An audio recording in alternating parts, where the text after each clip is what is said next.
It's Free Talk Live, and you can bring up anything that you want. With you in the studio tonight, it's Ian. It's Bonnie. And it's Matt. Yeah, I was the creator of Free Talk Live. It was back when I was 22. It's a libertarian, nationally syndicated radio show. It's on close to 200 radio stations. We're an open lines, current events radio program where we take a Pro-liberty or pro-freedom viewpoint. And that seems to be relatively popular because we're the leading libertarian radio show in the United States. American talk radio, it's full of warmongers rattling the saber for more conflict and more violence and more bomb dropping. Whatever it is, we believe that free people working voluntarily together are the best solution to that problem. And we're less distasteful than the competition when it comes to those sorts of things. Tell me about the FBI raid.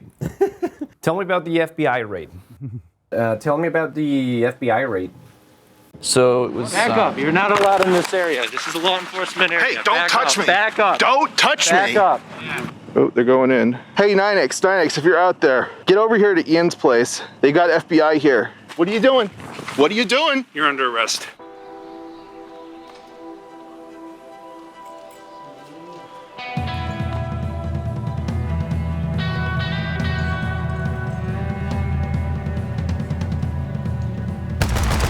Criminals! You're all fucking criminals! You wear that fucking badge, you're the fucking criminal! I woke up on March 16th. It's 6 a.m. when I heard my door being knocked down. I awakened in Playa del Carmen, Mexico. I just heard a massive amount of noise downstairs. Another large, breaking glass kind of sound. Okay, shit, something is pretty serious. I mean, I was just trying to get to check out some cenotes. It's too early in the day for this, and there's a bunch of FBI agents standing there with flashlights pointed at me, with guns pointed at me behind riot shields, telling me, Aria, stop moving or we will open fire. This raid was unusual in how violent it was. The FBI came in with tanks, basically. An armored truck with a battering ram through the window of the studio of Free Talk Live.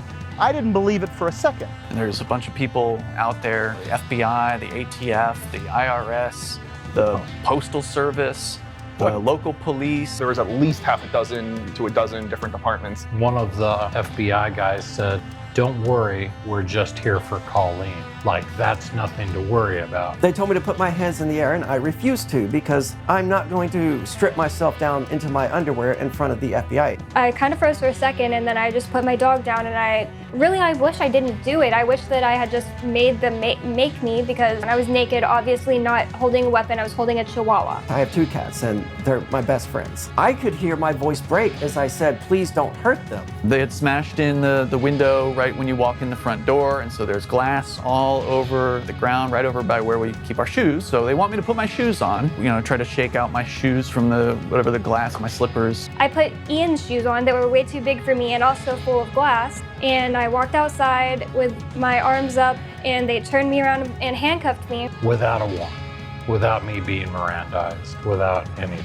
I'm smoking as fast as I can. I got 1.5 cigarettes in before they finally asked me about cryptocurrency, and I said, yeah, I'm gonna need a lawyer now. They took all the gold and silver that the church had in a safe, hardware wallets, for instance. They took my Nintendo Wii U. They took $170,000 in cash. They don't like what we said. This is our second raid on Free Talk Live. And the first time, they brought no evidence to bear against us.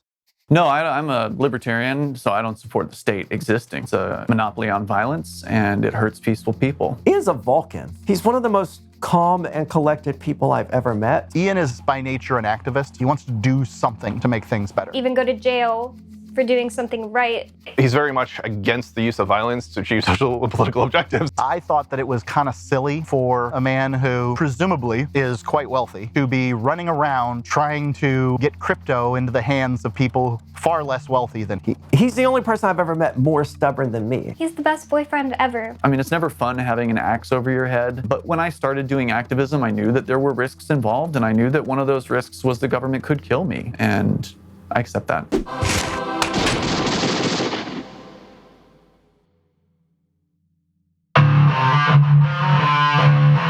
I'm originally from the Bible Belt. Being trans, that created an interesting life for me. I ended up doing a talk radio show, which was myself a Satanist, a Muslim, and an evangelical Christian. She's a great talent. She hosts the show with me. There was some trepidation I had, bringing Aria on. There's no doubt. But what Aria showed me was Aria's dedicated to her craft. Very, very brilliant individual, technically capable. The government, religion, they're just pacifiers for them, and the average person need those pacifiers. When I was in jail, she was the person who really held things together. They could shoot me, they could do whatever they wanted, except make me give up my own dignity.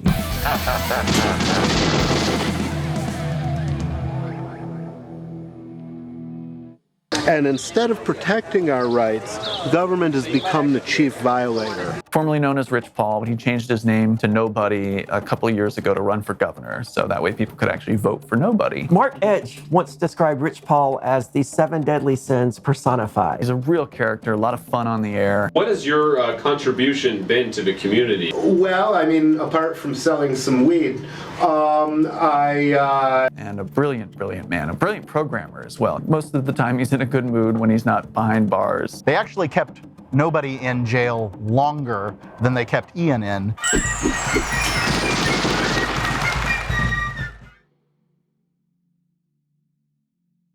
Colleen Fordham is the co-owner of the Mighty Moose Mart. She's a free stater. She's moved here with her husband, Chris.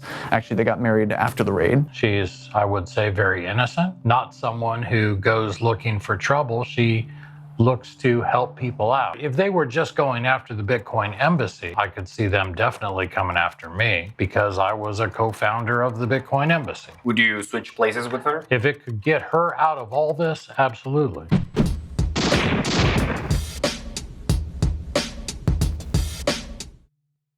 Oh yeah, I believe in secession. I definitely want New Hampshire to secede. The Free State Project has had, I would say, a major impact here. When you have haters, you're doing something right. Let's have 50 different governments competing. If you want to secede from the United States, you can any day you want. You get a passport and you go live someplace else, someplace that provides you with more freedom. Ian's a very hard-line libertarian. I'm much more the sort of voice of reason. Shut your damn mouth!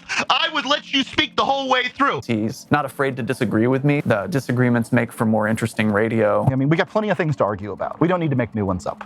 Very unprofessional. You need a bitch. And of course, he is one of the founders of Free Talk Live. I don't want to say father figure of Free Talk Live, but I think he views himself that way. I don't see how I can avoid being a father figure to a bunch of juvenile delinquents. He spent 9 years behind bars for a crime he didn't commit. Frankly, I believe Providence brought me that scenario. I wouldn't be the man that I am today if it hadn't been for that situation.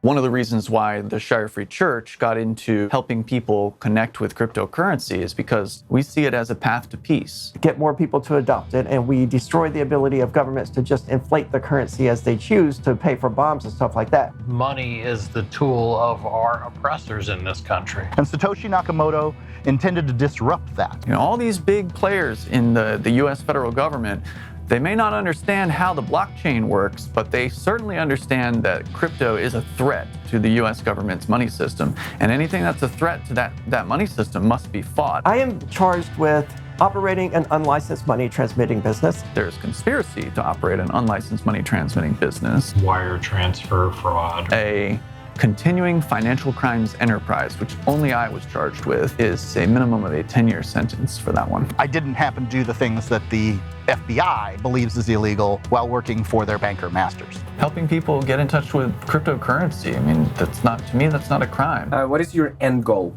Peace on earth.